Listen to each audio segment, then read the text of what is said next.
করার লাগে আমি বুঝতে পারছি তো। সবই তো বুঝো, না বুঝার বান করো শুধু। না বোঝা হ্যাঁ এতক্ষণ কি করলাম? এই যে কি এত চুলকাচুলকি কি লেগে এত চুলকাইতাছ কে?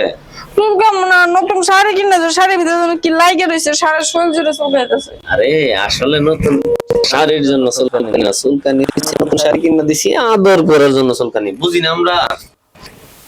বুঝু বুঝু কসু বুঝু, কসু তো দেওয়ার জিনিস। এই কসু তো দেও না। কোন কসুর কথা কইছো তুমি? দেখ কোন কসু? তোমার নিচের কসু আমার নিচের মেশিনে নিচের কাছে দাও। তোমার পুকুরে মানে আমার টাকি মাছটা ছাড়তে হইব না? তবে ওইটা আবার বুঝা রাখো, আমার টাকি মাছ ছাড়লে কিন্তু পোনা ছাইরা দিব পুকুরে।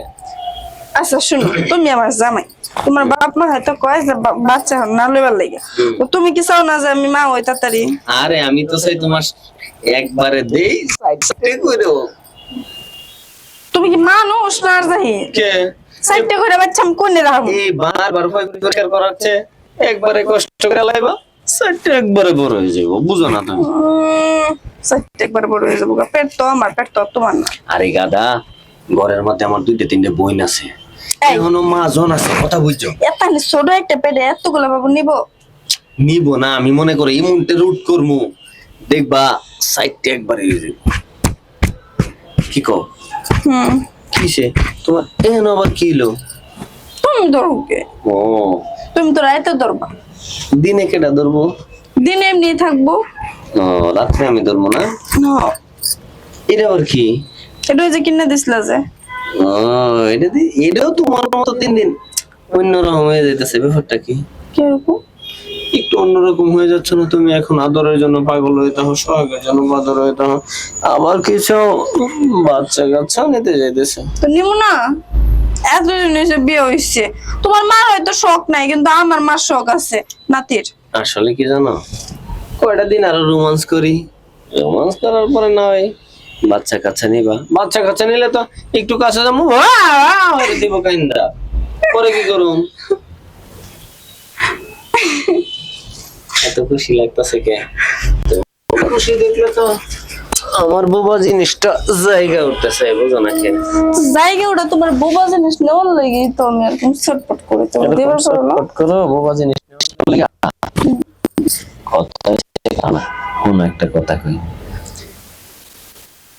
এই মাসের ভিতরে তুমি আর সেফটি টেফটি নিও না, বলেও খাও না, ঠিক আছে? একটা বাবু আইসাই পরে আমার রানীর ঘরে রাজকুমার যেন আসে, বুঝেছো?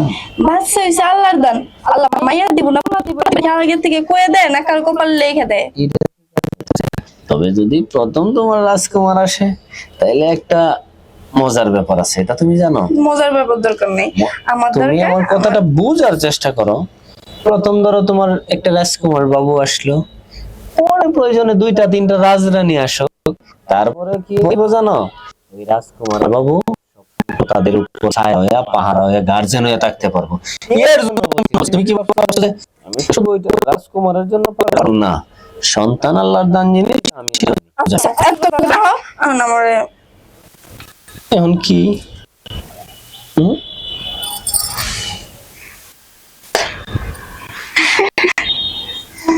এটা কোন কথা? মুখ দিয়ে কইলে তো তুমি লোকজন শুনবো না, এর জন্য তুমি একেবারে দেখায় দিলা না, নিচের জিনিস উপর আয়না এত দেখাইতে নাই, বুঝছো? তোমারই তো দেখিস না, অন্য মানুষের দেখেছি। অন্য মানুষ যদি দেখে দেখবো কেমনে? আমাদের সাদের উপর আর কে আসে? আমাদের সাদের উপর আর কেউ আসে না। তাহলে আসো ম্যাডাম, যেটা করতে চাইতেছো ঠিক করে ফেলে আগে।